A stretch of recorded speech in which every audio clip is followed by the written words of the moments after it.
Form ભર્યા છે આપણે સૌ જાણીએ કે આપણા કેટલાક લોકો એને પાછળથી મદદરૂપ થયા.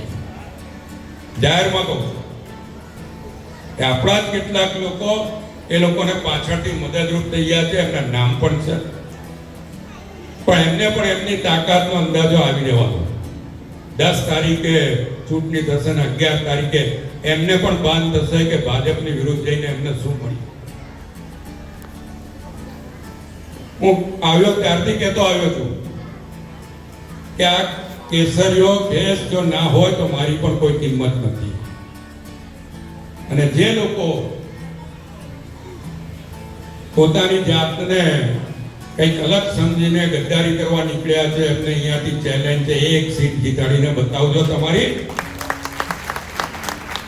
16 સીટ ભારતીય જનતા પાર્ટીની એપીએમસી માં જીતવાના છે અને 16 સીટ સાથે ભારતીય જનતા પક્ષ એપીએમસી માં રાજ કરશે.